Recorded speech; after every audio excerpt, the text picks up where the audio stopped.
Χαίρετο. Σκοπός του βίντεο είναι η αποκατάσταση του Reiki. Φτάνουμε στο 2018 να μιλάμε για αποκατάσταση αυτής της τόσο δυνατής θεραπευτικής μεθόδου του Reiki, που έχει βοηθήσει εδώ και έναν αιώνα πόσους ανθρώπους. Και μιλάω για αποκατάσταση γιατί έχουν τόσα πολλά ακουστεί πια για το Reiki, που από προσωπική μου εμπειρία,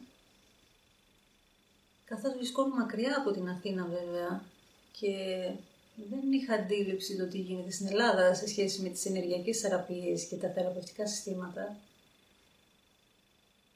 που σημαίνει ότι όταν ήρθα στην Αθήνα το 2011 άρχισα να ακούω πολλά πράγματα και από τους θεραπευόμενους μου, γενικότερα από ανθρώπους που ακολουθούσαν σεμινάρια του χώρου.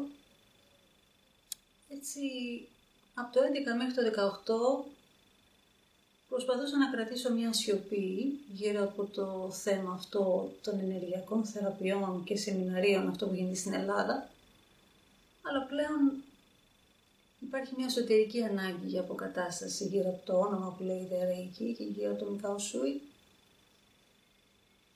Γιατί είναι τόσα πολλά πλέον αυτά που γίνονται στην Ελλάδα, σε αυτόν τον κόσμο τον ας πούμε πνευματικό, γιατί αρχίζω και αντιλαμβάνομαι, όπως και σε όλους τους χώρους και σε αυτό το χώρο, υπάρχει αρκετή δυσαρμονία. Και η δυσαρμονία ξεκινάει από την οικονομική κρίση βασικά, γιατί δεν μπορείς να βρεις άλλη εξήγηση. Η πιο λογική, πρακτική εξήγηση που μπορείς να δώσεις για αυτά τα ευτράπελα που γίνονται στο όνομα της ενέργειας είναι καθαρά θέμα αναγκών, προσωπικών αναγκών, και οι περισσότεροι άνθρωποι που εκπαιδεύονται σε κάποια συστήματα προσπαθούν να βγάλουν χρήματα, ευκαιριακό χρήμα, γρήγορο χρήμα, μέσα από τις ενέργειες. Θα μου πεις, από τη μία κανένα κακό σε αυτό, απ' την άλλη μεγάλο το κακό όταν δεν το κάνεις σωστά ή όταν πουλάς κάτι που δεν είναι προσπόληση. Με την έννοια ότι παρόλο που ο δικός μου χώρος είναι δηλωμένος, με την έννοια ότι υποστηρίζω και δηλώνω και στα χαρτιά αυτό που κάνω και έχω απόλυτη εμπιστοσύνη ότι αυτό μπορώ να το βγάλω σε πέρας, πέρα ότι είναι δηλωμένο, που σημαίνει ότι υπάρχει ανταλλαγή, καταλαβαίνουμε ότι η ανταλλαγή είναι κομμάτι των θεϊκών νούμων, έτσι. Δεν υπάρχει αυτό που λένε ότι η ενέργεια είναι δωρεάν. Θα μπορούσαμε να πούμε ότι αντιλαμβανόμαστε από τη στιγμή που η ενέργεια κυκλοφορεί, εννοείται ότι είναι δωρεάν, μας προσφέρεται. Αλλά αν κάποιος θέλει να σε αφυπνίσει σε αυτό, που σημαίνει ότι θα ασχοληθεί μαζί σου, θα αφιερώσει τον χρόνο του και τη ζωή του για να σου μεταφέρει πράγματα, για να σε αφυπνίσει, σαφώς πρέπει να υπάρχει ανταλλαγή. Δεν είμαστε, η Ελλάδα δεν έχει ένα σύστημα σαν την Ανατολή, που όλοι οι δάσκαλοι πνευματικοί τρέφονται και συντηρούνται από τους γύρω με δωρεές, έτσι. Στην Ελλάδα αυτό δεν ισχύει, άρα κάπως πρέπει να υπάρχει μια ισορροπία. Έτσι λοιπόν, πρώτον και κύριον, οι αναζητητές πρέπει να σέβονται το αντίτιμο που προτείνει ο δάσκαλος για τη θεραπεία και για το σεμινάριο, έτσι. Απλά είναι τα πράγματα, δηλαδή μην τρελαθούμε. Μην είστε απαιτητικοί ή επιθετικοί επειδή ζητάμε ένα αντίτιμο για τα σεμινάρια και τις θεραπείες. Αυτό είναι εξωπραγματικό, έτσι. Πάτε και δίνετε στους γιατρούς για μια επίσκεψη 50-60 ευρώ και δεν λαμβάνετε καμιά θεραπευτική πράξη, έτσι. Θα βάλουμε λίγο τα πράγματα στη σειρά. Τώρα, σχετικά με τα σεμινάρια, γιατί στη θεραπεία εντάξει, λες, ενεργειακή θεραπεία πιστεύω δεν πιστεύω, το βιώνω δεν το βιώνω, εσύ αντιλαμβάνεσαι αν σου κάνει ένα σύστημα ενεργειακής θεραπείας ή όχι και ανάλογα αποφασίζεις αν θες να χρησιμοποιείς κατά κάποιο τρόπο αυτές τις μεθόδους για να κρατάς τον εαυτό σου σε μια καλή κατάσταση. Είτε θέλεις είτε δεν θέλεις, αυτό είναι δικό σου δικαίωμα. Από εκεί πέρα οι δάσκαλοι ενεργειακών συστημάτων στην Ελλάδα τρέχουν πάρα πολύ γρήγορα τους μαθητές, τόσο γρήγορα που τελικά τους κάνουν ζημιά. Δηλαδή, στο Reiki, ας πούμε, δεν μπορώ, είναι αμέτρητα τα άτομα που μου έχουν πει ότι έχουν δεύτερο-τρίτο βαθμό μέσα σε ένα μήνα ή μέσα σε μερικές μέρες. Αυτό είναι ανεπίτρεπτο. Είναι ανεπίτρεπτο. Όπως δεν μπορείς, όταν έχεις, να σκεφτούμε λίγο το ενεργειακό σώμα, δεν μπορείς να λάβεις ένα σωρό μοιήσεις μέσα σε μερικές μέρες. Δημιουργείς σύγχυση, μεγάλη σύγχυση και μπορεί και βλάβες στα ενεργειακά σώματα του άλλου. Πρέπει λοιπόν οι δάσκαλοι να έχουν ευθύνη και να σέβονται το χρόνο που χρειάζεται ο κάθε μαθητής για να πάει παρακάτω. Φανταστείτε στο σύστημα, στο Reiki, στο γενεαλογικό δέντρο που βρίσκομαι, άλλο ένα θέμα γι' αυτό έτσι, που οι περισσότεροι δεν γνωρίζουν το γενεαλογικό τους δέντρο, δεν έχουν ακούσει καν αυτό το τίτλο, σημαίνει δεν ξέρουν από το δάσκαλό τους πόσα άτομα είναι μέχρι τον Kao Shui, και εκεί βλέπουμε τη διαρροή που συμβαίνει με το Reiki, ότι καθένας βάζει και κάτι δικό του και κάτι δικό του, πιστεύοντας ότι το Reiki δεν είναι τέλειο, αρχίζουν και το διαμορφώνουν με έναν τρόπο δικό τους, χωρίς όμως όλοι αυτοί που το διαμορφώνουν να είναι κατά κάποιο τρόπο τόσο εξελιγμένες ψυχές που έχουν αλλάξει τον κόσμο όπως ο Kao Shui. Γιατί αν έχεις έρθει εδώ σαν δάσκαλος και έχεις ρεύμα και έχεις πάρα πολλούς μαθητές και είσαι πολύ ιδιαίτερη ψυχή, σαφώς μπορείς να βάλεις το δικό σου σύστημα θεραπείας. Δεν χρειάζεται να αγγίξεις κάτι που είναι τέλειο και να το βάλεις μπροστά ή πίσω άλλο όνομα και Reiki, γιατί εκεί αλλοιώνεις αυτό το αυθεντικό στοιχείο που παρέδωσε ο Kao Shui. Δεν βρίσκω λόγο κάποιοι να χρησιμοποιούν τη λέξη Reiki μαζί με κάτι άλλο για να δηλώνουν την εξελιγμένη μορφή του Reiki. Αυτό είναι τραγικό.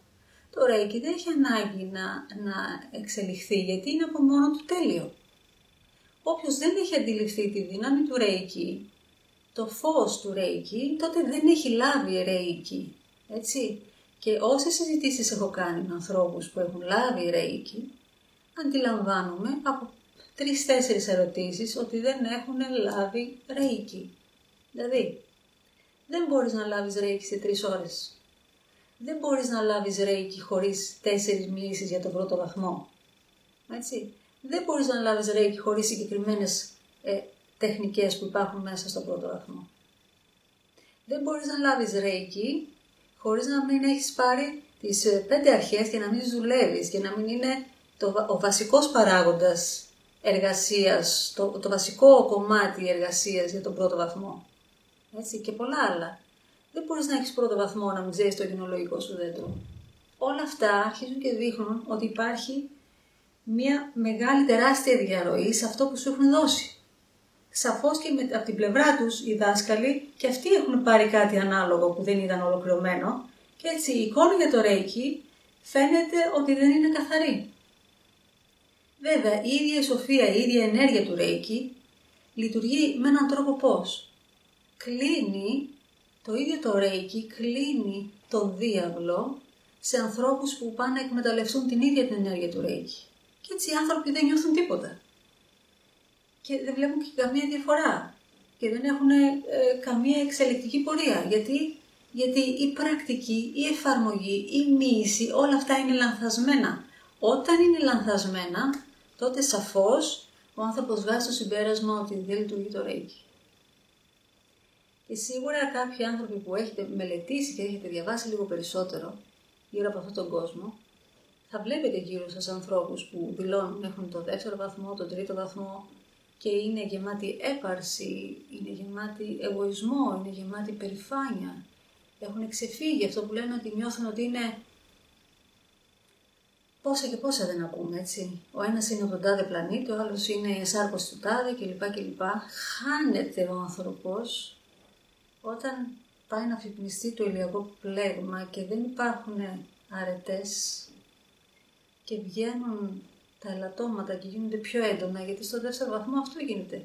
Αν τον πας γρήγορα τον άλλο στο 2ο βαθμό του Reiki, θα του βγουν όλα τα αρνητικά ελαττώματα, θα γίνουν τεράστια, θα διπλασιαστούν μαζί με τη δύναμη που αποκτάει ο άνθρωπος και αυτός ο διπλασιασμός ενέργειας φέρνει το καταστρεπτικό αποτέλεσμα, γιατί ο άνθρωπος, αν μπορούσε στον πρώτο βαθμό να ελέγξει ένα του ελάττωμα και να το διαχειριστεί και να το θεραπεύσει, στο δεύτερο βαθμό, όταν του δοθεί πολύ γρήγορα και σε άκερο χρόνο, τότε δεν μπορεί να διαχειριστεί τα ελαττώματά του. Πλέον γίνεται ένα τέρας.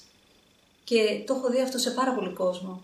Να είναι τόσο αρνητικοί, εξωτερικά να μιλάνε με γλυκόλογα και εσωτερικά να είναι γεμάτοι με δηλητήρια. Αυτοί οι άνθρωποι δεν έχουν εξαρνιστεί και γίνονται δάσκαλοι. Πρέπει λοιπόν εσείς που αναζητάτε ένα δάσκαλο Ρέικι να δείτε πρώτα το γενεολογικό δέντρο, έτσι, να λάβετε μια θεραπεία οπωσδήποτε με το δάσκαλο αυτό, να δείτε πώς θα νιώσετε, αν σας κάνει αυτό που έχει να σας μεταφέρει, να ρωτήσετε κάποια πράγματα για τις μύσεις, πόσες και λοιπά και τι γίνεται, όλα τα σχετικά, γιατί το κομμάτι των μύσεων, οι πραγματικοί μύστες και προστατεύουν την ίδια την ενέργεια, προστατεύουν τα σύμβολα, προστατεύουν όλη τη γνώση που καλείται να είναι κρυμμένη γνώση για τους αμοιήτους, έτσι. Δεν τη βγάζουν στο Facebook ή στο ίντερνετ αυτομοιήσεις και λοιπά, ένα σωρό πράγματα που βλέπεις. Αυτά είναι τραγικά. Είναι τραγικά να βλέπουν να ισχύουν. Δεν τα κάνουν μύστες αυτά. Οι πραγματικοί μύστες, αυτοί που αλλάζουν τη ζωή των ανθρώπων, καλούνται και γνωρίζουν τον τρόπο πώς να είναι απολύτως πειθαρχημένοι, σοβαροί σε αυτό που έχουν λάβει, να κρατάνε μυστικές κάποιες γνώσεις που δεν πρέπει να διαρρέουν και όχι αυτό το χάλι που γίνεται δυστυχώς στο διαδίκτυο. Σαφώς για κάθε μαθητή υπάρχει και ο ειδικός, ο ιδιαίτερος, ο λειτουργικός, ας πούμε, για αυτούς δάσκαλος. Ένας τεμπέλης μαθητής θα πάει σε ένα τεμπέλη δάσκαλο. Ένας αναρχικός μαθητής θα πάει σε έναν αναρχικό δάσκαλο. Που σημαίνει ότι όλα κατά κάποιο τρόπο εξωτερικά μπορεί να φαίνονται ότι τελικά έχουν όλα ισορροπία. Γιατί ο καθένας επιλέγει αυτό που του αρμόζει. Έτσι, ό,τι σπείρεις θερίζεις. Παρ' όλα αυτά, πολλοί έρχονται εδώ στο ρόλο του θύματος και μου λένε δεν έχουμε ενημέρωση, δεν έχουμε εκείνο, δεν έχουμε το άλλο, γιατί δεν κάνεις ένα βίντεο να πεις τι πρέπει να προσέχει ο άλλος για να κάνει Ρέικι κλπ. Ωραία, δεν έχετε ενημέρωση. Αν λάβετε την ενημέρωση, είστε σίγουροι ότι πάλι θα επιλέξετε το ορθό, το πειθαρχημένο, το σωστό, το αυθεντικό. Γιατί το λέω αυτό? Γιατί με παίρνουν πόσα τηλέφωνα και μου λένε έχω το δεύτερο, θέλω τον τρίτο βαθμό. Ο τρίτος βαθμός στο δικό μου δέντρο είναι πανάκριβος. Όταν ακούν την τιμή εξαφανίζονται, δεν μου λένε ούτε γεια. Όταν με παίρνουν τηλέφωνο και έχουν κάποιοι τον πρώτο βαθμό και θέλουν το δεύτερο και έχουν πάρει πρώτο βαθμό πριν ένα μήνα, ας πούμε, τους λέω δεν γίνεται αυτό, πρέπει να δω τι έχετε πάρει μύση, πρέπει να δω αν είναι το ίδιο δέντρο με μένα και πρέπει επίσης να περιμένουμε ένα χρόνο τουλάχιστον για να πάτε στο δεύτερο βαθμό, γιατί έτσι απαιτείται, έτσι είναι ο κανόνας, έτσι είναι ο σωστός δρόμος για να αφυπνιστείς πνευματικά. Δεν μπορείς να έχεις βιασύνες σε αυτά τα πράγματα, πρέπει να οριμάσουν και τα ενεργειακά σου κέντρα και να μπορείς να διοχετεύεις ενέργεια. Γιατί στο δεύτερο βαθμό πρέπει να βγεις σαν θεραπευτής. Για να βγεις σαν θεραπευτής πρέπει να έχεις δουλέψει 5 αρχές, που σημαίνει ότι πρέπει να είσαι οι 5 αρχές. Πρέπει να εκπέμπεις τις αρετές των 5 αρχών. Αν δεν το εκπέμπεις αυτό, θα αποτύχεις και σαν θεραπευτής και δεν θα κάνεις καλές θεραπείες. Επίσης, και ο εξαγνισμός του σώματος είναι σημαντικός. Δεν μπορείς να γίνεις θεραπευτής και να καπνίζεις και να πίνεις αλκοόλ και να παίρνεις ναρκωτικά και να δεν ξέρω εγώ τι, ας πούμε. Πρέπει να έχεις κάποιες αρχές και για το σώμα σου και για τη διατροφή σου και για τον τρόπο ζωής σου, έτσι. Δεν μπορείς να γίνεις θεραπευτής έτσι. Αν δεν σε ενδιαφέρει να γίνεις θεραπευτής, δεν υπάρχει λόγος να πάρεις τον δεύτερο βαθμό. Ακούστε το αυτό. Αν δεν σας ενδιαφέρει να γίνετε θεραπευτές, ο πρώτος βαθμός στο Ρέικι είναι τέλειος για όλους αυτούς που θέλουν να κάνουν την αυτοθεραπεία τους, άντε και να βοηθήσουν την οικογένειά τους μέχρι εκεί. Μείνετε στον πρώτο βαθμό τότε. Στο δεύτερο βαθμό αρχίζετε και έχετε κι εσείς ευθύνη στην ίδια την ενέργεια και καλείστε να κρατάτε ισορροπίες. Τότε σημαίνει ότι το κάρμα θα είναι πολύ πιο δυναμικό πάνω σας αν μπείτε στο δεύτερο βαθμό και δεν είστε έτοιμοι γι' αυτό. Άρα κοιτάξτε το κίνητρο, κοιτάξτε ποιος είναι ο λόγος, ο σκοπός. Μην μπαίνετε στις παγίδες που κάνουν μερικοί που μου λένε ότι εμένα η τάδε δασκάλα μου είπε ότι είσαι έτοιμος, έχεις το χάρισμα, θα σου δώσω τον τρίτο βαθμό. Μην πιάνεστε σαν τα ψάρια με τους ψαράδες, μην πιάνεστε από αυτές τις καταστάσεις. Γιατί αν έχεις ένα επάγγελμα, για παράδειγμα, ποιος ο λόγος να πάρεις τρίτο βαθμό? Ο τρίτος βαθμός είναι για τον δάσκαλο, για αυτόν που θα αφιερωθεί σε αυτό. Για αυτόν που αυτή είναι η ζωή του. Master, πρώτον σημαίνει ότι έχεις κάνει mastering του εαυτού σου. Έτσι, ότι όλη η τομή ζωή σου είναι σε αρμονία. Και ότι μπορείς να αφιερωθείς στον άνθρωπο, να αφιερωθείς στην κοινωνία, να αφιερώσεις τη ζωή σου, την εσάρκωσή σου για τη θεραπεία σε όλα τα επίπεδα. Ποιος ο σκοπός λοιπόν να γίνεις master αν δεν θες να κάνεις κάτι τέτοιο? Κανένας. Για τη δύναμη, ποια δύναμη? Τη δύναμη που μπορεί να σε καταστρέψει. Γιατί αυτό συμβαίνει. Ξέρετε πόσοι άνθρωποι μου έχουν πει ότι από όταν πήραν ρέικι καταστράφηκαν. Πάρα πολύ. Αλλά δεν είχαν πάρει ρέικι, γι' αυτό καταστράφηκαν. Δεν είχαν πάρει ρέικι, είχαν πάρει κάτι άλλο σαν ρέικι. Έτσι. Για να τα διαχωρίσουμε λοιπόν. Άρα κρατήστε ότι γενεολογικό δέντρο δείχνει αν υπάρχει αλλίωση από τις αυθεντικές διδασκαλίες του σου ή μέχρι το δάσκαλο που έχετε επιλέξει. Είναι πολύ σημαντικό οι αλλοιώσεις που έχουν γίνει μετά τη Φουρμότο, έτσι, είναι πάρα πολλές. Ο δυτικός άνθρωπος πήρε το ρέικι και το μετέτρεψε κάτι άλλο σε κάτι άλλο. Πρέπει λοιπόν να είστε σε εγρήγορση να βρείτε το καλύτερο δέντρο, το καλύτερο γενεολογικό δέντρο. Να είστε πολύ κοντά στην γραμμή του Μικάο Σούι. Ένα λοιπόν το κρατούμε αυτό. 2. Ασχοληθείτε λίγο να ερευνήσετε τον τρόπο ζωής του δασκάλου που θα επιλέξετε. Αν δείτε κάποιον ο οποίος καπνίζει, πίνει, βγαίνει τα βράδια, κάνει ζωή τελείως άσχετη από αυτό που σας είπα προηγουμένως ότι έχει αφιερωθεί σε αυτό, γιατί να πας να πάρεις ρέικι από κάποιον που δεν έχει αφιερωθεί σε αυτό? Για πείτε μου. Δεν υπάρχει λόγος πραγματικά, για σκεφτείτε το. Άρα κάνουμε μια έρευνα για το δάσκαλο. Αν έχει αρετές, αν έχει βοηθήσει, ποιος είναι ο τρόπος ζωής του κλπ. 3. Ζήτα θεραπεία από αυτό το δάσκαλο. Η θεραπεία θα εκδηλώσει τα πάντα. Θα δεις πώς θα νιώσεις εσύ με την ενέργεια του δασκάλου, πώς θα νιώσεις εσύ με τη σύνδεση που έχει ο δάσκαλος και εκεί θα πάρεις απαντήσεις σου και ζήτα μέσα αυτή τη θεραπεία να πάρεις καθοδήγηση για να σου πει αν αυτός είναι ιδανικός άνθρωπος για σένα για να σου μεταφέρει κάτι. Γιατί δεν πρέπει να παίζουμε με τις μοιήσεις. Οι μοιήσεις είναι ένα πολύ σοβαρό πράγμα. Δεν θα διαθέτεις την κορώνα σου στον οποιονδήποτε να σου περνάει στον εγκέφαλό σου, στο DNA σου, στο κανάλι σου, ό,τι σκουπίδι έχει, ό,τι δυσαρμονία έχει. Γιατί αν δεν λάβεις καθαρές μοιήσεις, θα έχεις θέμα, θα μπλοκάρει η ζωή σου. Μπλοκάρει η ζωή σου. Δηλαδή υπάρχουν άνθρωποι που έχουν μπλοκάρει τις σχέσεις τους, έχουν μπλοκάρει τα οικονομικά τους, έχει μπλοκάρει η υγεία τους. Γιατί? Για κάτι που είχαν σκοπό να νιώσουν καλύτερα. Κάτι συμβαίνει, κάτι παίζει. Κάτι δεν πάει καλά. Έτσι. Σε αυτό το δέντρο τουλάχιστον που είμαι εγώ, και όσοι είναι σε αυτό το δέντρο, το ξέρουν, μόνο πρόοδο βλέπω. Και αυτό μπορεί να το αποδείξετε να ρωτήσετε όποιον θέλετε, με αυτούς που έχουν λάβει το ρέικι. Έτσι αποδεικνύεται λοιπόν αν ένα ρέικι είναι καθαρό και η πορεία ζωής των ανθρώπων που έχουν λάβει ρέικι από ένα καθαρό γενεολογικό δέντρο.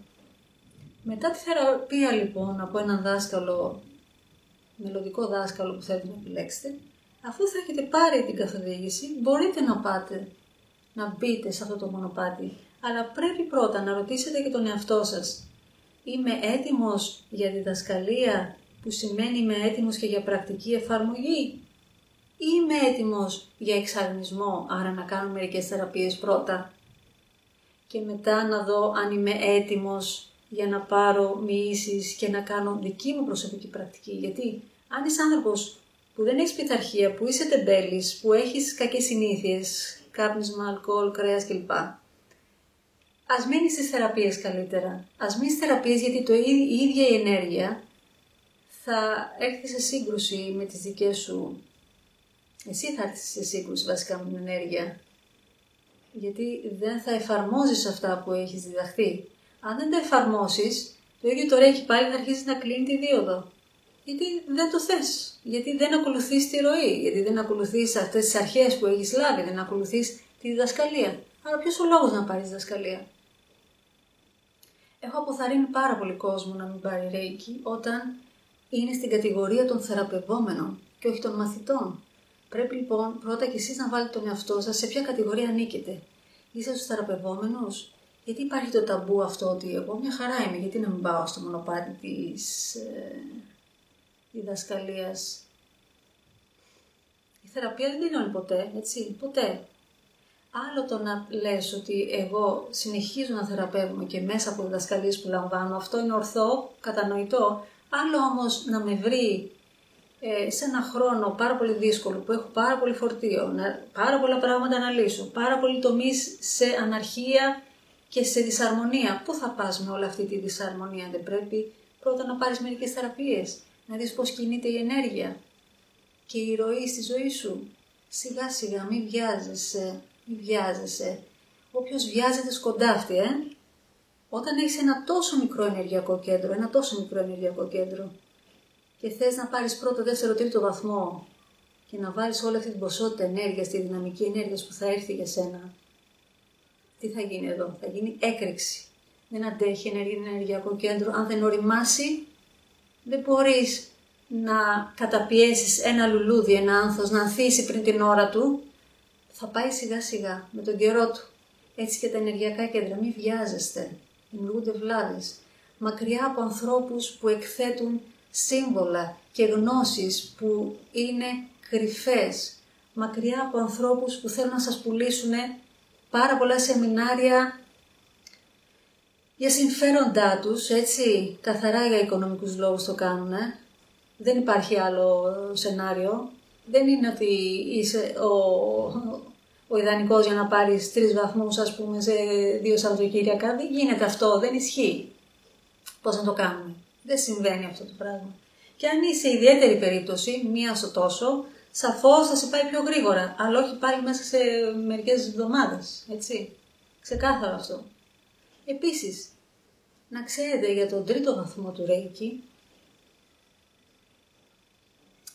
στο δικό μου δέντρο, που όπως σας είπα είναι πολύ κοντά με τον Μικαουσούι, που σημαίνει ότι είμαι 7η σειρά Master, που σημαίνει 7η εγώ, τη δασκάλα μου, της δασκάλας μου 5η κλπ. Μέχρι το Μικαουσούι είναι πολύ λίγα άτομα. Και αυτό τι σημαίνει? Ότι μπορείς να καταλάβεις και το εξής. Αν έχεις το αυθεντικό Ρέικι, όταν σου δοθεί το Master, όταν πάρεις το Master από το δάσκαλο ή τη δασκάλα σου, θα σου δώσει τη δασκαλία να δίνεις μοιήσεις πρώτου, δευτέρου βαθμού. Δεν σου δίνει διδασκαλία πώς να δώσεις 3ο βαθμό. Γιατί αυτό? Αυτή είναι η σοφία και το επίπεδο που έχει αυτή η σύνδεση. Η σοφία λοιπόν αυτού του δέντρου σου λέει: θα σου δώσω τον τρόπο πώς θα δίνεις πρώτο, δεύτερο βαθμό, αλλά από τη στιγμή που σε μειώσε Master, έχεις πρόσβαση στους άλλους Master και θα βρεις εσύ τον τρόπο πώς θα δίνεις 3ο βαθμό, και όταν θα σου δοθεί ο τρόπος, θα μου το μεταφέρεις σε μένα, τη δασκάλα σου, το δάσκαλό σου, και θα σου πω αν όντως είναι αυτό. Εκεί λοιπόν φαίνεται και η αυθεντικότητα κάποιου που ορίζεται ως Master. Που είσαι πραγματικός Master σημαίνει ξέρεις πώς να κάνεις έναν άλλον δάσκαλο και έτσι να γίνεις εσύ Grand Master. Έτσι. Τώρα βλέπουμε ότι το 3ο βαθμό τον έχω χωρίσει σε 2 επίπεδα. Παιδιά, δεν ισχύει αυτό το πράγμα. Έτσι, δεν ισχύει αυτό το πράγμα. Δεν δίνεις 3ο βαθμό σε 2 επίπεδα, δεν υπάρχει αυτό. Υπάρχει σε ένα άλλο σύστημα, αλλά δεν είναι Reiki. Αν το ακούσετε σαν Reiki, δεν είναι Reiki. Είναι ξεκάθαρα τα πράγματα. Έχω μιλήσει εγώ προσωπικά με το Reiki Alliance και έχω πιστοποιήσει μέσα από τη Φουρμότο τις γραμμές και οι γραμμές είναι αυτές. Που σημαίνει ότι ο τρίτος βαθμός δίδεται μόνο σαν ένα σεμινάριο, έτσι.